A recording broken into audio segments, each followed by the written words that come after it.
There's a strange kind of exhaustion that doesn't come from working too much, moving too much, or carrying too many real things on your shoulders. It comes from living too many imaginary lives at once.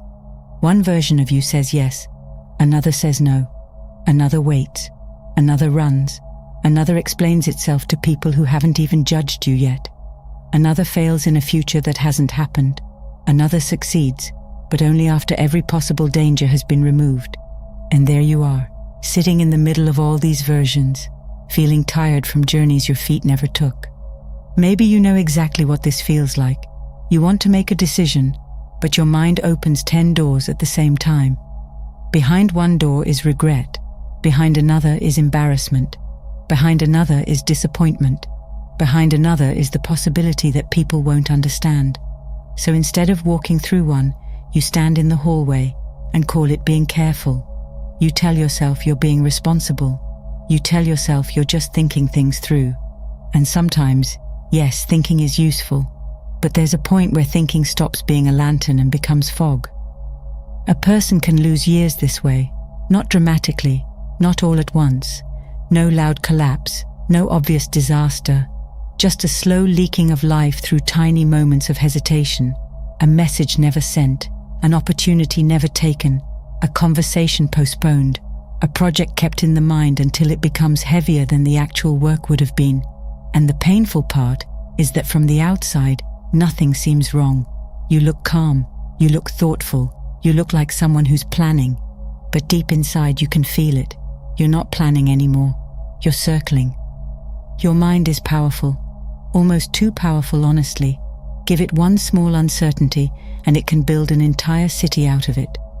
One unanswered text becomes a story. One mistake becomes a prediction. One uncomfortable feeling becomes a warning sign. Before you even touch reality, your mind has already written the first chapter, the ending, the funeral speech, and the lesson you'll supposedly learn after everything goes wrong. It's impressive in a way, but it's also cruel, because the body doesn't always know the difference between what's happening and what's being imagined. So your heart starts reacting to a future that doesn't exist. Your stomach tightens because of a conversation that may never happen. Your energy drops because your mind has spent the whole morning rehearsing a disaster with perfect detail. And then you wonder why you feel drained. Nothing happened, but inside you, everything happened. You fought battles in silence. You defended yourself in imaginary rooms. You apologized for mistakes you haven't made. You lost things you never had. No wonder life feels heavy. Overthinking often dresses itself as wisdom. It puts on a clean shirt and says, "I'm just protecting you." It sounds mature, sensible, adult. But listen carefully. A lot of the time, it isn't protection. It's fear speaking politely, fear of choosing wrong, fear of being seen, fear of starting something and discovering you're not as ready as you hoped, fear of being ordinary at the beginning. And that last one matters, because almost everything meaningful begins awkwardly. The first step rarely feels graceful. The first attempt usually looks a little messy. Life doesn't hand you confidence before movement. More often, confidence arrives tired, dusty, and late, after you've already begun. There's an old image from the desert traditions, a traveler standing at the edge of a vast path, asking for the whole road to be revealed before taking one step. But the road refuses, not because it's cruel, but because roads are not understood from a distance. They're understood through walking. The traveler can stare at the horizon forever and still not know the texture of the ground beneath their feet. Your life works the same way. You keep asking your mind to show you every consequence before you move, but the mind can't do that. It can only guess, and when fear is holding the pen, every guess becomes a warning. A real prison has walls, gates, locks, and someone who tells you where you can and cannot go. Mental prisons are different. They feel like your own voice. That's why they're harder to notice. Nobody has to stop you when your mind has already convinced you to stop yourself. Nobody has to reject you when you've already imagined the rejection and adjusted your life around it. Nobody has to close the door when you're standing outside, telling yourself you'll knock once you feel completely ready. Readiness is one of the most convincing illusions the mind creates. It whispers, "Not yet. Wait until you understand more. Wait until you're more stable. Wait until the timing is better. Wait until you can do it perfectly." And listen, there are moments when waiting is wise. Of course there are. Not every delay is fear. Sometimes patience is maturity, but you can feel the difference, can't you? Real patience has peace in it. Fearful waiting feels tight. It feels like pacing inside a room with no windows. It keeps promising relief later, but later keeps moving further away. A person can become addicted to preparation because preparation gives the feeling of progress without the vulnerability of action. Planning feels clean. Action is messy. Research feels safe. Trying exposes you. Thinking allows you to remain untouched by consequences, and that can feel comforting for a while. But slowly, comfort becomes a cage. The dream stays perfect because reality never gets to touch it. The relationship stays imagined because no real conversation ever challenges it. The new life stays beautiful because it exists only in the mind, where nothing goes wrong and nobody misunderstands. But life can't bless the version of you that only exists in theory. That's a hard truth, but it's a freeing one. The world can only meet the version of you that shows up, not the one who has rehearsed 1,000 futures, not the one who knows exactly what they would say if the moment were perfect, not the one who secretly carries a whole universe of potential, but never lets it become visible. Life responds to movement, a step, a sentence, a decision, even a small one, especially a small one. Because the moment you move, reality finally has something to work with. Most people wait for clarity before they act, but clarity often waits on the other side of action. That sounds annoying, because the mind wants a map before the journey. It wants certainty before risk. It wants the guarantee before the attempt. But real life doesn't usually work like a map. It's more like entering a dark room with a candle. You can't see the whole place from the doorway.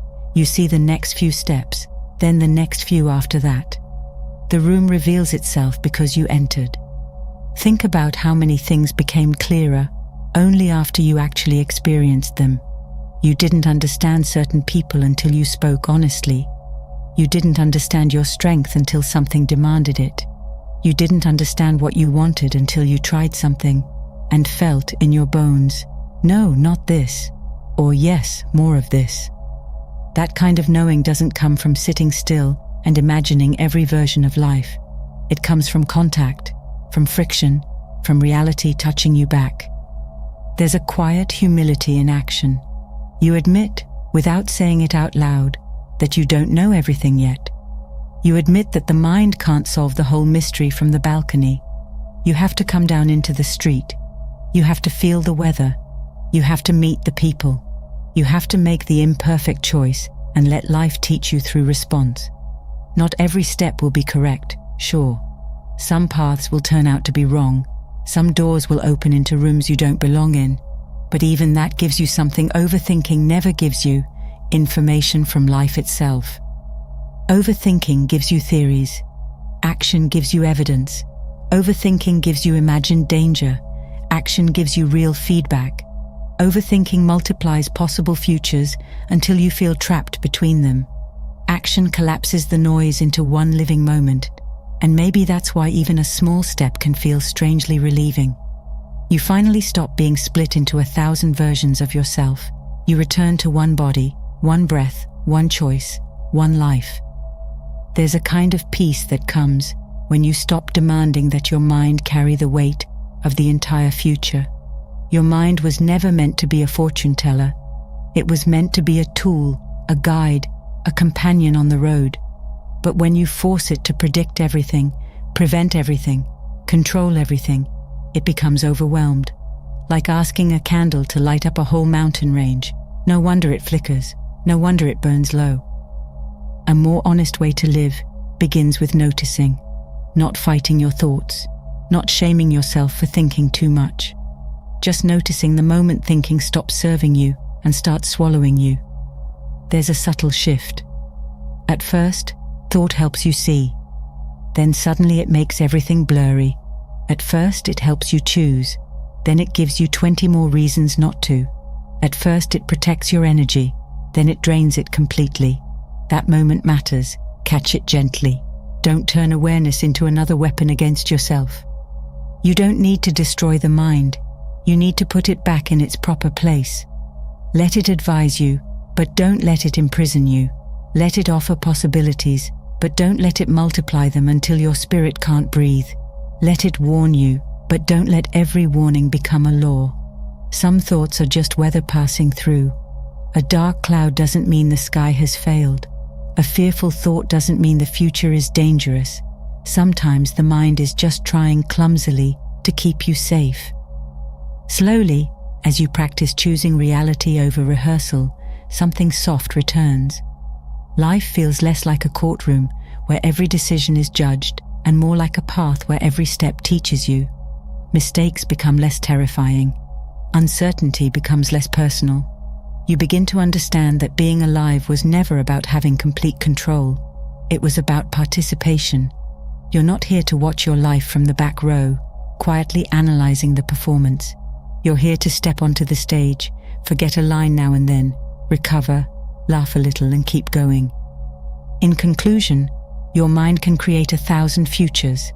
It can build beautiful ones, frightening ones, impossible ones, tragic ones, perfect ones. But you can't live 1,000 futures. You can only live this one moment with these hands, this breath, this choice in front of you. So maybe the question isn't, what if everything goes wrong? Maybe the deeper question is, what life is being lost while you keep trying to make sure nothing goes wrong? At some point, you have to choose one door and walk through it. Not because you're certain, not because fear has disappeared, not because the whole road has introduced itself. You walk because your life is waiting on the other side of movement. You walk because clarity needs your participation. You walk because the future isn't something you solve in your head. It's something you meet with your feet. And maybe today, the most powerful thing you can do is very simple. Stop creating 1,000 futures for a moment and finally live one.